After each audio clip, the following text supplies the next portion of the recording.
So today we're looking at diversification.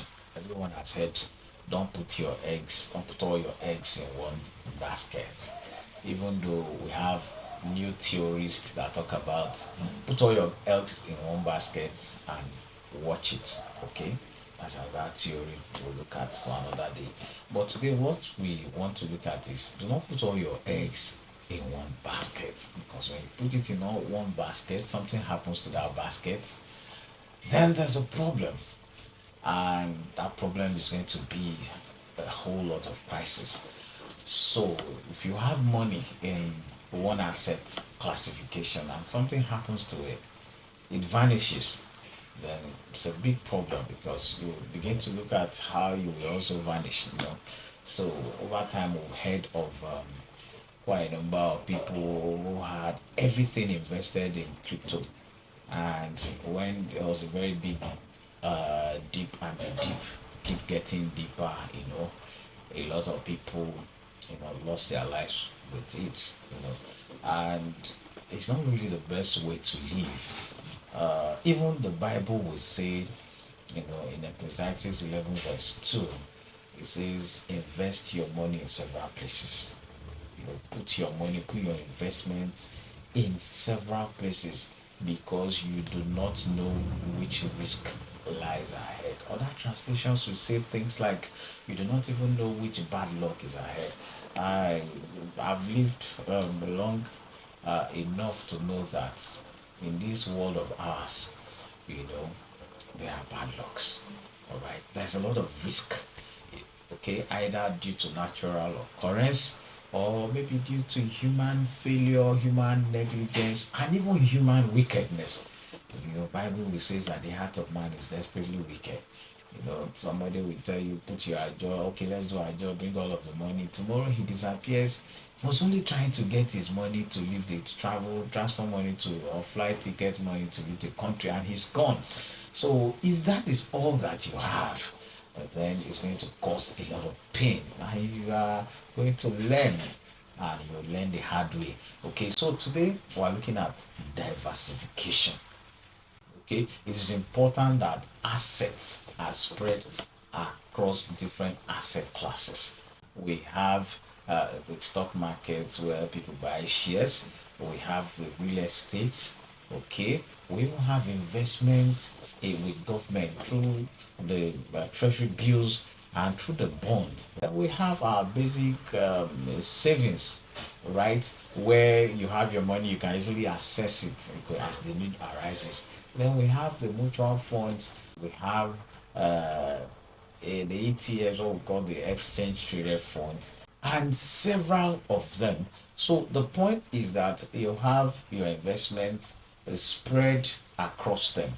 Don't have everything in one place, so that if one asset is not doing fantastically well, the other assets that are doing well, asset class that are doing well, will cover up for it.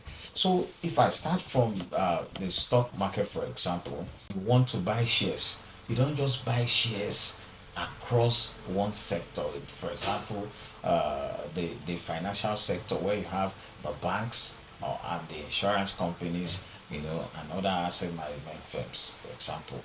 If all your shares are for banks and something happen in the banking sector, then you are cooked.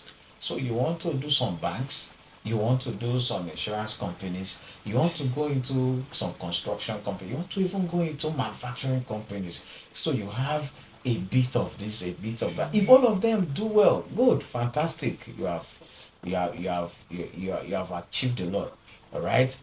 But if all of them, or if some of them failed to do well, then those that did well are also actually going to, cover up for the losses experienced. But you are not the worst person on earth that everything will go bad all at the same time. No, that's not possible. So this is the concept of diversification.